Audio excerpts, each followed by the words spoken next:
Hello, and welcome to the Swift Talk. I'm Kate, the Swiftie. And I'm dressed to impress, not so Swift Sam.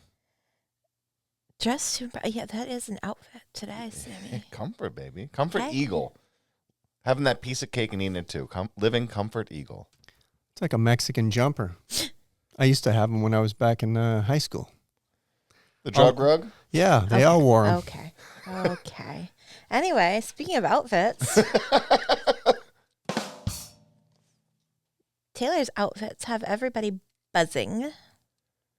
And by everybody, I mean the Swifties, because Okay. I know that you There we could go. care less There we that go. she's wearing a different color lipstick. But we care. So what shade of lip is Well, she she shining? has. We've noticed that she has left the red lip on tour, and we've been seeing a nude lip. So she's showing a little bit more skin. It's a little less red, a little more edgy. Ooh, yeah, this is my natural lip tone. I'm so edgy. It could be. It could be. could be that she is moving into her Reputation era. Rep coded. She wasn't wearing red lipstick during her Reputation era. Or she's kissing goodbye the eras, It's highly possible too. telling it all to kiss off into the air. Maybe Travis doesn't like this color. Maybe Travis's football team color is red. Travis loves red.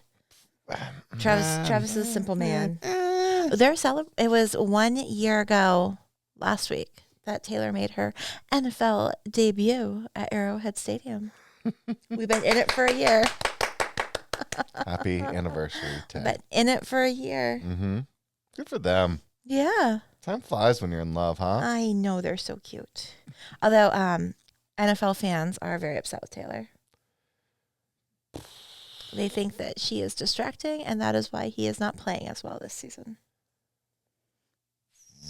Some real think pieces on Barstool about it. Well, I think maybe the helmet's a little too tight on them. I think the fact that he's got $100 million endorsement deal for a podcast is distracting him. Yeah. Saying, do I need to go get a couple more hits to my head, or can I just sit in a studio? You know what? I'm going to play hard, but I'm also going to play safe. Yeah, I have something to live for now. Yeah. So it's crazy. Like, people are coming out of the woodwork. And again, any excuse to like pile on Taylor. Sure. They're like, ugh, she's ruining him. I mean, we've seen this before. Jessica Simpson dated Tony Romo. Carrie Underwood dated Tony Romo. Taylor Swift's going to date Tony Romo? No, he's married. Taylor Swift's having an affair with Tony Romo? Sam. Don't say that to me, Kate. I did not say that to you, I Sam. can't believe you would bring this up on the podcast. Moving forward, you're lucky that I can't make him delete this. This is why people think I'm always annoyed with you. Of course. Speaking of annoying you and putting you on a tangent, old news now, but Dave Grohl has a child from another marriage. Yeah. Or not outside of his marriage. Yeah. Just popped out that he had an affair. And is it because he spoke up against Taylor? Yeah, Is it karma? they were actually saying that it was karma. Is it karma? So Jason and I have a read Taylor this too. story that you're not Oh on no, board I read with? this. I saw it. I Okay. mean, I'm not. It's not important in Kate's book. She shook it off. Okay. Well, I mean, don't come for the queen if your house isn't in order.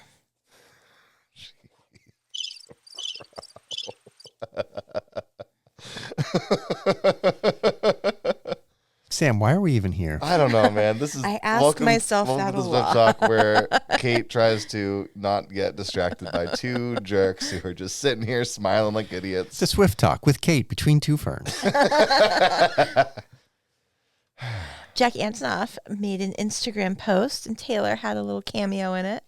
Oh yeah, Yes, he was posting from Electric Lady Studios, his room there, and all of a sudden we see like Taylor like poking her head around, and she's there with the other producer she likes to use, Soundwave, and on the picture it's dated 12/21/23, and so we're like, all right, well, like, that's interesting because we'd already gotten 1989 and Speak Now like by that point, and Soundwave wasn't on Tortured Poets.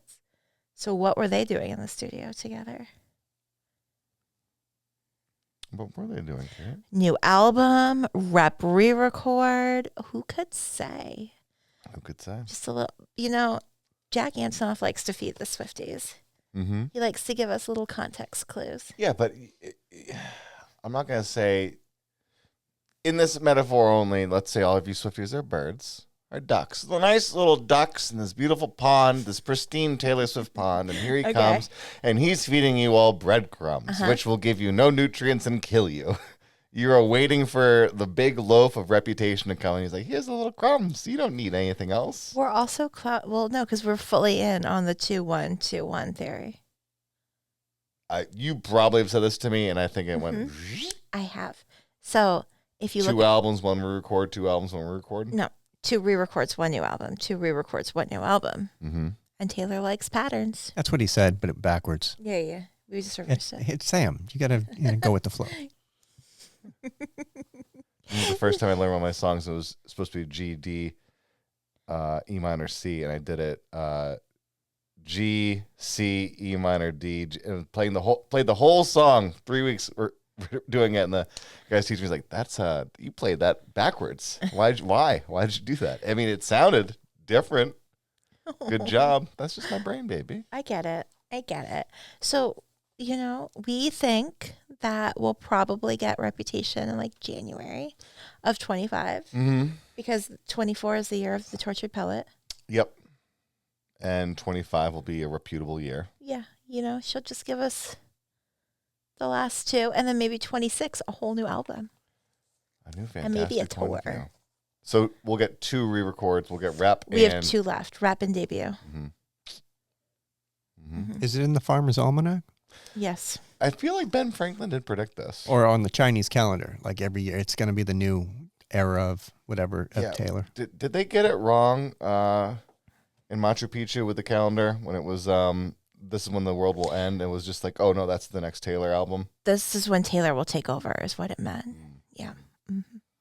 Well, It's Taylor's world. We're just living in the eras. Well, I hope that healthcare that she gives us is going to be... I think you're really going to enjoy your era-driven world. The era of my ways. It just gives me hope that you'll learn what an era is sooner rather than later. Probably not. Probably not. No, I don't think you really care to. But yeah. So there's just a lot of things. Like the picture with Soundwave, the change. Like she likes to deliver things through... Carrier pigeon. Really on the birds today, huh? She likes to drop hints through what she's wearing. So the lipstick change, her hair's in the loose Reputation waves again. She's wearing some snakeskin coated stuff, some flannel. A little grungy. A little grungy. All right. Okay. I'm real excited. She has been teasing us with Reputation forever. Yeah. When her Time Person of the Year, she was like, the vault tracks are fire. Like, let's do it. On TikTok, we've all kind of rediscovered the vault tracks from 1989 because there's just so much content that we haven't been able to really unpack it. And when you think about it, the 1989 re-record is like a couple weeks away from being a year old. Yeah.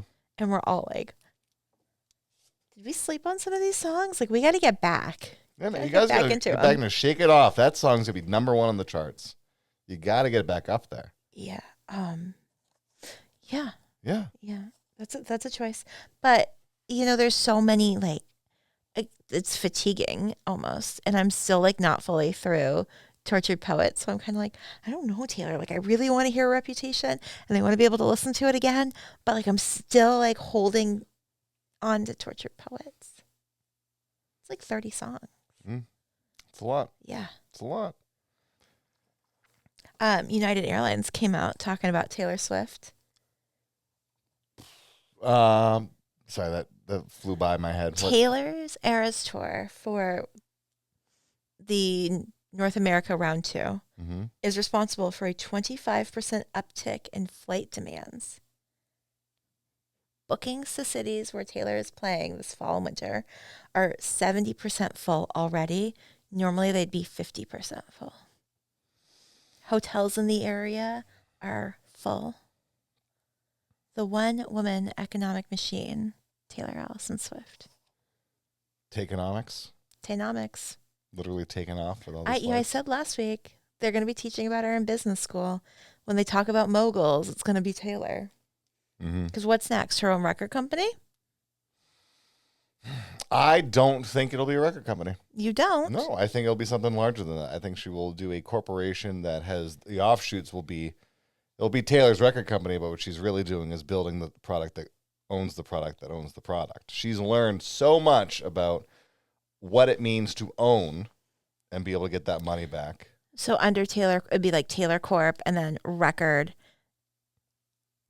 ticket sales platform, touring, merch. And where do you go from there? TV, movies, production. Yep. Yep. And even bigger, if you're making the tools that people need to do those things. So she's making her own, I don't know, instruments, recording devices. If she can start owning patents on these things that people will need to buy to make the things that people will sell that she's selling for them. So Taylor's just going to be Disney, and I'm here. She's going to be McDonald's. She needs to get with her buddy Ryan Reynolds. They gotta, yeah. She's gonna Mint Mobile and all that stuff. Where his production company that does all the commercials and things and promotions. That's exactly because she's already got the leg up. Yeah, she needs a media company and a soccer team. Yeah, she needs to buy a WNBA team. I was just about to say that. I was like, I want Taylor to own a WNBA team. That would be, I feel like that'd be enough of an uphill that she'd be able to stay behind it for a while and not get too burnt out because, well, it's cost me money to get there. Because she'd get it to skyrocket, but she does need something that is presenting to be a challenge with a higher reward. I also think you could probably easily buy a WNBA team. Yeah. Like, this is like getting on the ground floor. Kind of, yeah, because it's blowing up. Yeah. So is women's soccer. Yep. Well, and she could buy it with her friend Brittany. Brittany Mahomes was a professional soccer player. Brittany Mahomes owns part of the Kansas City women's soccer team. The biggest sports venture that she could get behind and bring it to the States and capitalize on it in a monumental way, cricket. She brings cricket to the U.S., has a whole freaking league that pops up because everywhere else in the world is doing cricket. And what did Mint Mobile put out of business, essentially? Cricket Wireless? Come on, guys. I'm not just saying this because there's no laughter and all I hear are crickets. What do I know? What do you know?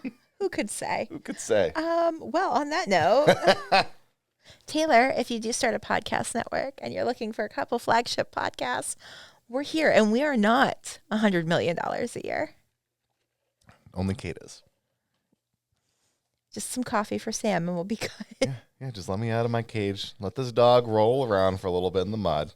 I'm going to bark up a couple trees. Be a black dog? Yep. Hey, mama. I like the way you move. Like the way you shake, like the way you groove. All right. Well, before you get excited that we're doing something other than Taylor, should we jump into our song this week? Sure. What song are we doing? We're doing Led Zeppelin's Black Dog. We are not doing Led Zeppelin's We're doing Taylor's version of Taylor's song, Black Dog. Well, there's only one. This is everything is a Taylor's version because it's tortured. And I'm feeling that pain right now. Yeah. The song, I'm going to give you a fun fact.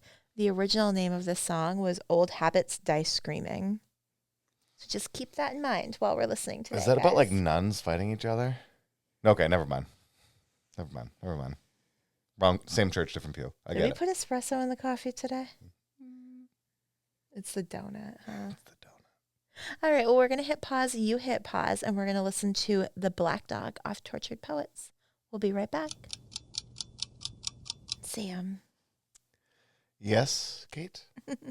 What do we think? I think that this is the most Siberian Husky of a song that's ever existed. Riddled with anxiety, codependent tendencies. Toxicity. And it's also about warrior nuns. You need a priest to do this exorcism for. This is clearly about nuns fighting. So what I'm hearing is you're in. No, I'm so in that I've left and I've gone so far that I've found myself on the other side of it being like, whoa, shit. I'm back on the other end. God, Kait. God, Kait. What do you think about this song, Kait? Is this a bop? Is this a... I love this song. Why do you love this song? This is like a top-tier Tortured Poet song for me. A top-tier Tortured out of the 30 songs. It's a top-tier torture. Okay. I agree with that. Don't you just get it though? What do you get about it? Well, like you have this like place that you go together. You're in this relationship. You have this place you go together, and like they get custody of it after the breakup, and you know they're there with somebody else, and you're like, just really hope it's shitty there. No, why do we think that they went there together? We know they went there together because it's where they go together. How do we know? And so I 'Cause we watch have as his you walk location. into some bar called the Black Dog. Mm-hmm. If that was their bar, it wouldn't be some bar called the Black Dog. So I'm sorry, the coding? in the Swiftie lore, Mhm. the Black Dog is hypothetically, theoretically, a pub that Joe Owen frequents. Mm-hmm. And what does Joe Owen really dislike? People. Swifties. Oh. And so now she has made this song about one of his like local hangout bars that he likes to go to. It is interesting that they have... That now the Swifties come to visit in droves. Okay, so it's she just chat GPT'd this song into existence. No, I'm not saying that she used AI to make it. What I'm saying is she created a situation that she made a self-fulfilling prophecy of a song. If Joe went to a bar called the Black Dog, and she now writes a song called the Black Dog, which says the Black Dog several times and establishes the pub, and then says things like, where the starting line is playing, but this girl's too young to ever have heard this song, and you're jumping for joy, but she doesn't get it. And a song that was so intertwined in the fabric of our dreaming. Mm-hmm. Old habits die screaming. She's now made a situation for Joe to be like, well, guess what? If I can't enjoy the reminiscing of us dancing to this song, you're not going to enjoy the idea of ever hearing this song again. I'm going to ruin not only that song for you, but that bar for you. I'm going to fill it with young women who are like, what is this? What's the Warped Tour? What song is this? They're from Pennsylvania? Is that in America? What is this? She's going to create a situation for him that's terrible. Swifties know who the starting line is. Because of the song? Well, Taylor's been playing Taylor's been a fan for years. The Best of Me. Yeah. Mm-hmm. I like the starting line. Yeah. Really brings back those emo days I did not have in high school. I didn't have them. Wasn't me. That's okay. I like the starting line. Mm-hmm. I think it is. It's very interesting, because the Black Dog is also known as feelings of depression, an omen of death of a relationship. When you're like, oh, you really have moved on. Like you are continuing your routine, your day to day with someone new. Mm-hmm. And she's not me. And clearly that's what you want. Because she doesn't even know who the starting line is. It's also the idea of you are approaching danger, that something bad is ominous is coming your way. It's also a badass Led Zeppelin song. Well, yeah, but Taylor Mm-hmm. Doesn't like Led Zeppelin. Doesn't it feels she like might. I could see like she would. I feel like she's become bitter towards the Brits. I mean, we're 0 for 2. Those American boys, though. I don't know, Those football man. boys. I mean, she starts off. She's got her Casio piano going, and it's my hair is everywhere. It's screaming infidelity and chasing its wear. It's another emo song. Yes, I know. Yep. Cool. 6 weeks. All right, let's go to the bridge. Everyone likes a bridge. I love a Everyone likes bridge. a I have bitter this bridge. written down too. 6 weeks of breathing clean air. I still miss the smoke. Were you making fun of me with some esoteric joke? Now I want to sell my house and set fire to all my clothes and hire a priest to come and exorcise my demons, even if I die screaming. And I hope you hear it. Mm-hmm. So she's comfortable. We are like totally fine, like well adjusted, moved on from the breakup with no residual feelings she's not at all. She's not the totally fine. The gif of the dog in the fire being like, everything's fine. We're totally fine. I just yeah. So this is one of the few Joe songs on this album. Well, it could be a Maddie song. It could be a combination of the two. A little juxtaposition. Yeah, onto each other. I think this is where Taylor shines because it could be a Maddie song, it could be a Joe song, it could be a who the hell knows song. speaking of who the hell knows, I just don't understand. You and me both, Taylor. I just don't understand how you don't miss me in the shower and remember my rain-soaked body was shaking. Do you hate me? Was it hazing? For a cruel fraternity I pledged, and I still mean it. Old habits die screaming. In some of these post-Joe songs, and understanding the bitterness in Midnights and stuff, but with these post-Joe songs, and it's a lot of the idea of being like, I didn't know that I was marrying the evil prince. I thought I was marrying the good prince, and I didn't realize that my wedding house was actually the tower you were locking me in while you go away. And this idea of it being like she didn't understand that this relationship was going to be so bad. And she realized more when she left how actually bad it was. I think it's one of those things where she changed and she grew up, but she healed. And, he didn't want to be with a pop star. Sure. He wanted to be with the girl he met who was over it. She was done. She was ready to live a quiet life. She didn't want to be in the spotlight. She didn't want to be canceled again. She just, no, thank you. And I get it. I've never experienced that level of vitriol, and I hope to God I never do. Mm-hmm. But to have everybody out there, basically telling you you're worthless. Sure. And not knowing who you can trust and what phone calls are being recorded and who's going to release what. I can't even imagine the trauma.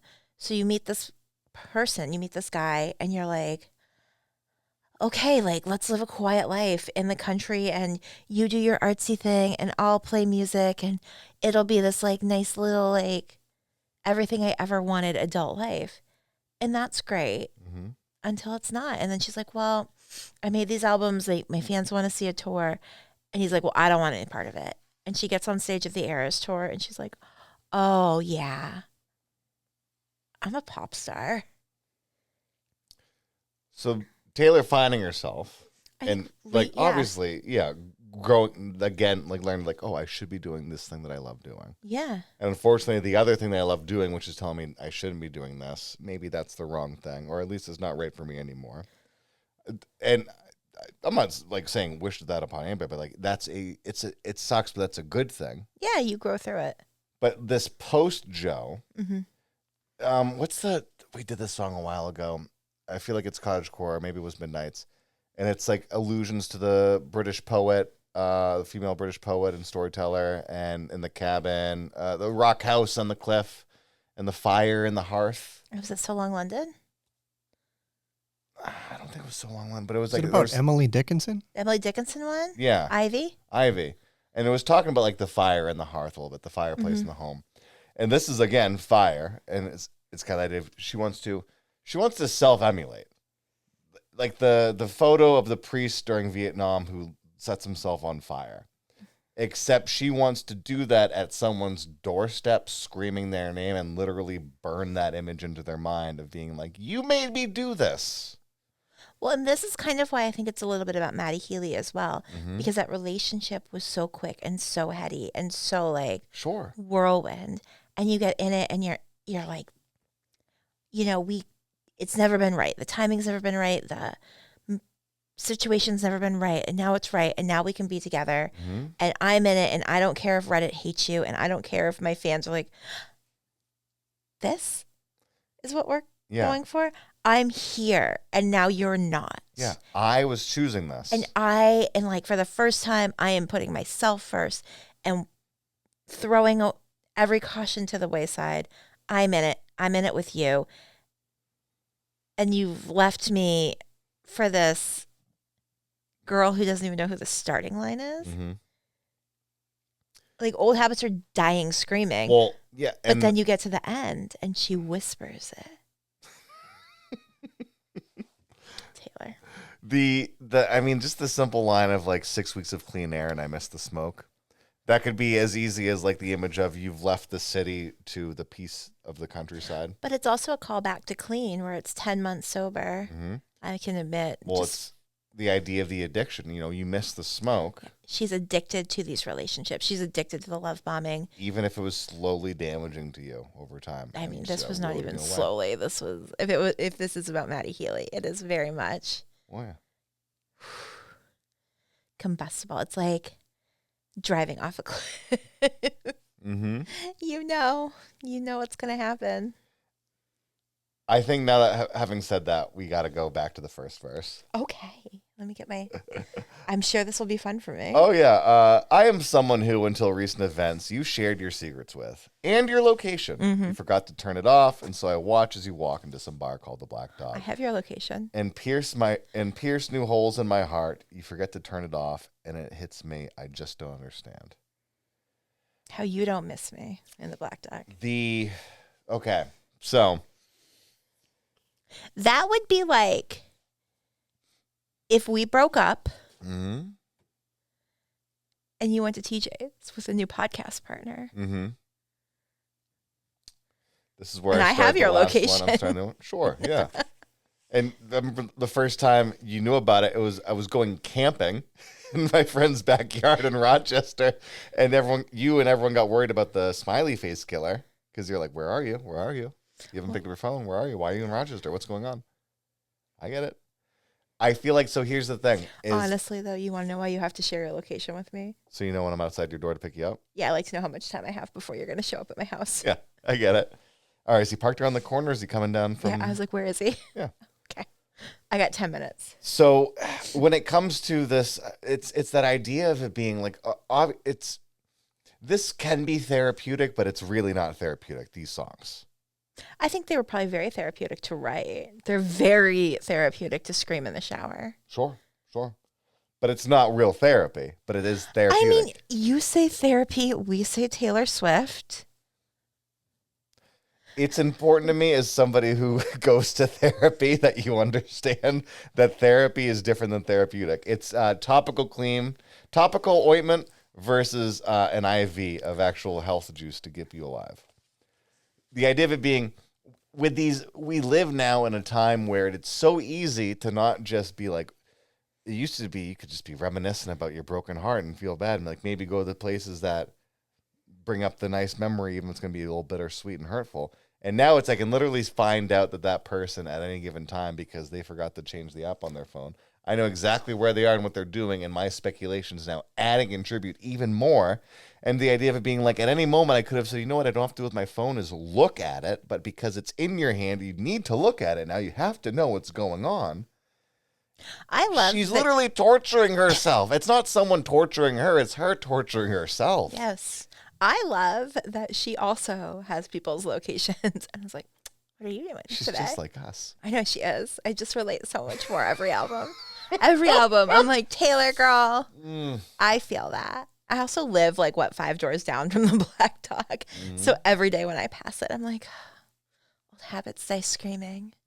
You don't miss me in the Black Dog. I feel like this side of the song, this side of like, if we look at the past couple of weeks, like getting Torture Poets in, there's this idea of like she's stripping down her music and the style of how she's making it. And in that sense, like cottagecore stuff, a lot of it felt stripped down and like this is just kept it simple and freaking went at it. And then we add the production. I feel like this is produced to sound simple. And obviously it goes from like the Casio piano, the like electric keys going into like a bigger sound. It's Antonoffy. Yeah. But it also just like, I don't know, you have your instruments blowing up as you're whispering. You have, sorry, I couldn't tell if you wanted to interject. No? I just feel like it's the idea of it being like, I know it's supposed to be a cathartic album. I know it's supposed to be. It's an angry album. It's an angry, tortured album. Thank Angry, you very introspective, much. We are outward. angry. We are tortured. But I feel like it just really goes into this whole like, you know, we just really like this sound and this style. It's like, no, this was the whole tapestry was like, okay, we already know what we're doing, but you got to make it sound simple, and then it booms out. I think that's just where she's at right now, sonically. I think it's that juxtaposition between just kind of like wanting to implode a little bit, but wanting to explode at the same time. Like her coping mechanisms had always been withdrawing, writing, and like putting album out for people's approval. And this one, she didn't withdraw from public life. She was very public. She was on the tour, like performing with a broken heart, like having her, the Joe Alwyn thing, the Maddie Healy thing, and then the Travis relationship all happened within, that was from breakup to Travis, like 8 months, 6 months. So like to live that life and much life in that amount of time, it's normally would make you kind of pull back a little bit, not want to share yourself. And maybe she would have missed out on Travis, or maybe she would have missed out on something. But instead she like got through the anger by writing it. And now she's calm like a bomb. And now, we're so high school. We're so high school? It's a song for Travie. It's a song for Travie from this album. Okay. Okay, so now things that I got to remember are last week was Peter, and now it's So High School for Travis. Okay. Okay. Yep. It's not for me.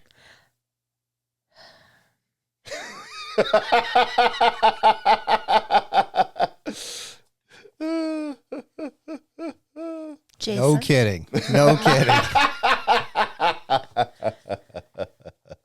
I was talking with a couple patrons the other day, and we were talking about the podcast, and they're like, "Yeah, like, so you've been doing it for 3 years, and you got like all this stuff, like, and you've heard all this stuff." Like, yeah, and like, so like, when do you think you became a Swiftie? And I said, I'll let you know when it happens, if it does. I mean, this is 161 episodes, and how many bops do you think you really have? Shake It Off, definitely.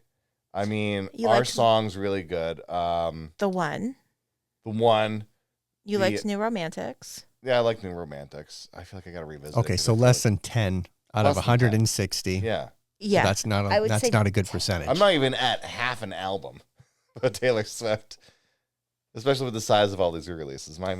If I get to 13 songs that I'm like, and not just like, yeah, okay.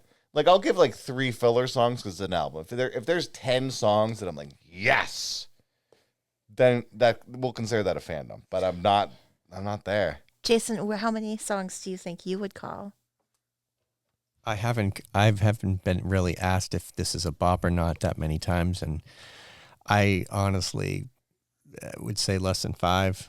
I don't think that's true. All right, maybe 6. I don't Okay. think that's true. That's 5 more than me. Well, maybe next week I'll have better luck. Okay, maybe you will. But you know what? Life's all about taking risks and gambling. And speaking of Clearly, gambling, old habits die screaming. They So. do. Old habits die screaming, and that sounds like none of your business. All right, each and every week we roll the Jillian Petruzziello. You feeling mellow? How's your fellow? Let me just bellow into this microphone. Just we're gonna roll the dice, dice, and we're gonna pick an album, and we're gonna pick a song. We're gonna see where it leads us. Will it be tortured or will it be fearless? Album number 4. Oh, wow. Odds are not in my favor that you'll like this week's song. Red. Yeah. We're going to Red. The Gyllenhaal days. The simpler times of just simpler times. simpler times of Ruined 21st birthdays. All right. Rolling for an album, song. Let's see here. Have we done 17? We have. Roll again. Let's see if we can add something to it. Okay. Because we got it. We've been getting a lot of 17s. Hey, man. Yeah. 17's the new 13. 13 going on 30. Just roll. Okay. Adding to 17. 6. 23? 23. We got Michael Jordan. Yeah. Well, you know what? This is promising. We're doing Nothing New. Do you know who she collabs with on Nothing New? All right, let me go into my mind palace. It's Red. Mm-hmm. So we're looking at, was it 97, 98, 99, 2000? She's probably collaborating with, it's not John Mayer. She's It's collaborating. Phoebe Bridges. Shut your mouth. No. Yeah, boy. I saw Taylor and Phoebe perform this together live twice. Really? Yep. Nice. Oh, yeah, because you were two Tampa days. 2 Gillette days. 1 Two Tampa day. Gillette. That we weren't invited to. Yeah, thanks a lot for... I took you to the movie, and Sam couldn't even make it halfway. It's not the same thing. It is absolutely the same thing. It's not the same thing. Don't believe Not the even hype. close. Sorry. Don't believe the hype. You two would not have sandwiched in, surrounded by 90,000 screaming Swifties. You two would have, no. Yeah. We would have had people dancing on our shoulders. No. We would have been holding bags. We would have been knocking people out of the way so you can get in line to the bathroom. We would have been getting the commemorative cups, wristbands, searching the floor afterward to make sure you find your scrunchies and your friendship bracelets. Where's your bag? No, we're not going to get arguing. We're going to argue on the way to the train to find the car afterwards. We're in it to win it, people. All right? Jay and I at a concert, you have no idea what you're in for. We've got one coming up, a week from Sunday. That is correct. Yeah, we're going to Boston. Okay. Well, since we've tangented all over this episode, Tangential. thanks for listening. If you haven't already, like, follow, rate, subscribe, review, tell 10, 15, 100 of your friends. Taylor, we're here. If you want to start a podcast network. If you want to start building microphones that podcasters are going to start using, just let us know. We'll help you out with that. We'll build the spectrometers on the audio brackets. And thank you for letting us know that you like us. Tell us what you love. Tell us why you know Kait's right. Tell us why I'm also right, but you can only say that in a low, muffled whisper at the end of a song. I'm Kait the Swiftie. And I'll always be your always, not so Swift Sam. Thanks for listening. We'll see you next week.